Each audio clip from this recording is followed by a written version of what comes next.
तो कुछ दिनों पहले मैंने एक वीडियो देखा था जिसका टॉपिक था what if Gojo and Geto reborn with their memory.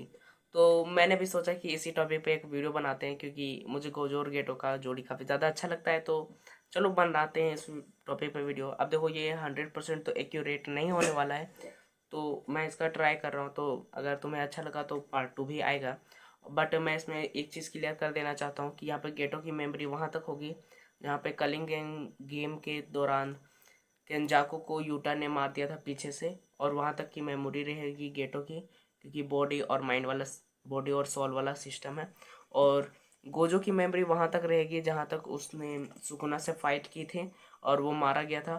तो इस बार गोजो को लगता है कि वर्ल्ड डिस्ट्रॉय हो चुका है, उसके बाद पूरा मर्जन वर्जन हो गया है और उनका रिबॉर्न उसे रोकने के लिए हुआ है।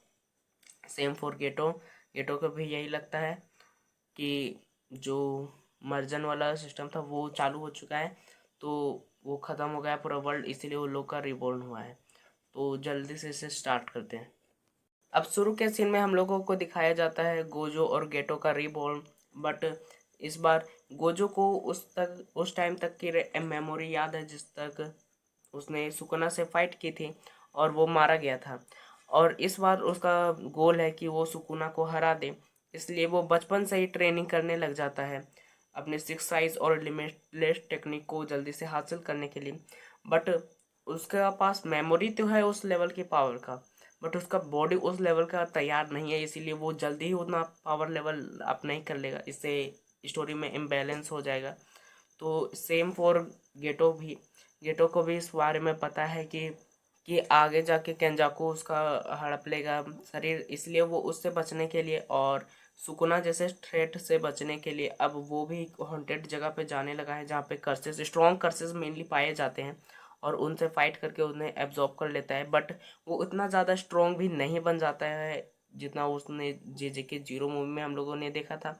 और सेम फॉर गोजो, वो उतना ज़्यादा स्ट्रॉन्ग नहीं बन जाता है जितना हम लोगों ने देखा था कि वो सुकुना से फाइट के दौरान उतना स्ट्रॉन्ग बन जाता है। तो अब इसी के साथ हमारे हिडन इन्वेंट्री आर्क शुरू हो जाती है, जिसपे हम लोगों को दिखाया जाता है कि रिको अमनाई को बचाने के लिए इस बार फिर से साइन किया जाता है गोजो और गेटो को। और जहाँ पे गोजो और गेटो वापस वहीं पे जाते हैं, गेटो को तो भी मेमोरी पूरा याद है और गोजो को भी।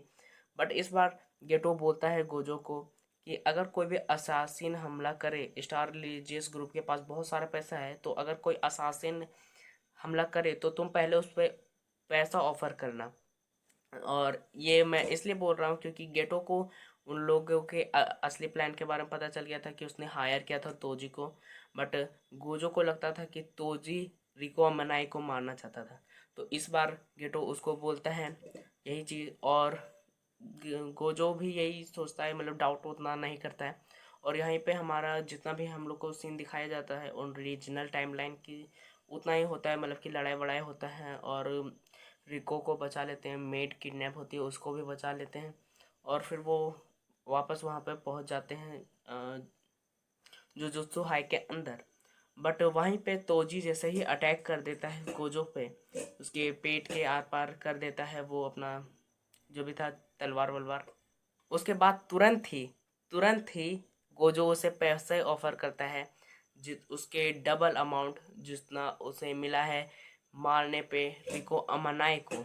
और तोजी को तो तुम लोग जानते ही हो, जहाँ पे पैसा है वहाँ पे तोजी है, तो वो मान जाता है ये डील को। और वो वहाँ तक ही काम करता है जहाँ तक कि रिको अमानाए को छोड़ने की बात होती है। और इस बार ओरिजिनल टाइमलाइन की तरह ही मर्जन नहीं होता है, मतलब कि रिको और टेंगेन मिक्स नहीं होती है, क्योंकि गेटो ने लास्ट में पूछा ही था रिको को कि क्या तुम्हें टेंगेन से मर्ज होना है, तो रिको ने मना कर दिया था। और गेटो और गोजो ने ही पहले से डिसाइड करके रखा था कि ऐसा होगा तो हम लोग नहीं करेंगे ये चीज़। और गेटो का गोजो भी साथ देता है इस चीज़ में। तो रिको को स्टोरी से साइड करते हैं, मतलब कि वो जुजुत्सु सोसाइटी का एक बड़ा हिस्सा बन चुकी है, बट उसे उसकी नॉर्मल लाइफ में भेज दिया जाता है। बट इस बार गेटो एक बाइंडिंग वाव के कारण अपना जो सबसे स्ट्रॉन्ग कर्स था जो कि था रेनबो ड्रैगन, उसे रिको के साथ अटैच कर देता है। अगर उस पर कोई अटैक होगा तो वो उसे पहले रेनबो ड्रैगन से लड़ना पड़ेगा, और रेनबो ड्रैगन एक स्पेशल ग्रेड कर्स है और इससे बाद में गेटो बदलेगा भी, इसीलिए फिलहाल के लिए यही रहने देते हैं और रिको को स्टोरी से साइड करते हैं। और यहीं पे गोजो को तो अपनी मेमोरी याद थी, तो वो फिर से तोजी को बोलता कि तुम अपने बेटे को मुझे बेच दो इस बार। और तोजी को तो उतना कोई मतलब नहीं था, तो वो अपने बेटे को भी बेच देता गोजो को, मतलब कि वो गोजो और जेनिन दोनों को ही बेच चुका होता है अपने मेगुमी बेटे को। अब यहाँ से हम लोग को तोजी को भी साइड में ले जाते हैं, क्योंकि वो अपने अलग मिशन पे जाने वाला है, अलग पैसे कमाने के लिए। और गोजो बोलता है कि वो उसे हर मंथ काफ़ी सारे पैसे पे करेगा, बट उसे रिको मनाई को नहीं मारना है, और अगर ज़्यादा पैसे की डिमांड आई तो वो वापस गोजो से कांटेक्ट कर सकता है। अब देखो, इस वीडियो में मैंने तो हिडन इन्वेंट्री आर्क तक की स्टोरी को कवर कर दिया है। मैं अगले वीडियो में जे के ज़ीरो मूवी या फिर उससे थोड़ी आगे तक की स्टोरी को कवर करूँगा, क्योंकि अभी मेरे पास टाइम नहीं है। बाय।